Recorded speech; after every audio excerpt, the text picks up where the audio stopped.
Brian Jace, for months this case has been under seal. That is, until yesterday. The case involves over a handful of public officials accepting bribes and kickbacks from private business persons in exchange for favorable official action.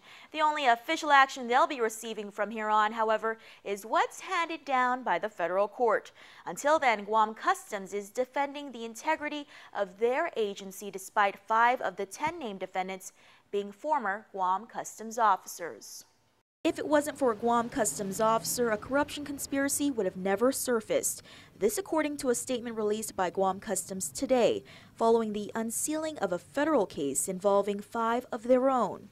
According to the release, it was a local customs officer who alerted federal officials to the suspicious activity, which prompted the investigation. Without the assistance of the reporting customs officer and fellow officers who were brought in to help with the investigation, the case would have not been possible. Director Pedro Leon Guerrero states, quote, "I commend the reporting customs officer for standing up for what is right, and the other officers who assisted him and federal investigators. The 5 former employees who were indicted do not define the level of integrity and commitment of the 130 honest and hardworking men and women who properly performed their job in protecting the borders and commerce of Guam as a customs officer," end quote. As we reported on Thursday, Guam Customs Lieutenants Henry Alvendia and Frank Cruz, Customs Officers Jesus Paulino, Tommy Pablo, and Glenn Crisostomo, as well as Guam Rev and Tax Alcohol Beverage Control Compliance Officers John Garrido and Gerald Salas, Mariana's Express Lines Shipping Department Manager Al Kenneth Constantino, Becky Cruz, the wife of Frank Cruz, and private businessman Ruel Valencia all pled guilty for their involvement in a corruption conspiracy that started as early as 2005.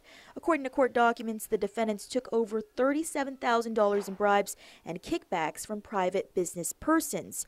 Items included airline tickets, computers, and cold hard cash in exchange for favorable official action, including granting business licenses to run a bar where alcohol was sold, creating or issuing false identification cards for aliens, giving notice to private business owners when law enforcement officials planned surprise inspections on cargo, and allowing items such as copyrighted or trademarked material to go for sale rather than destroying them.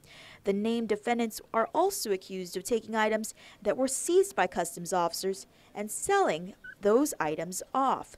For Valencia, his co-conspirators helped him smuggle contraband cigarettes from the Philippines and dodge taxes owed to Guam.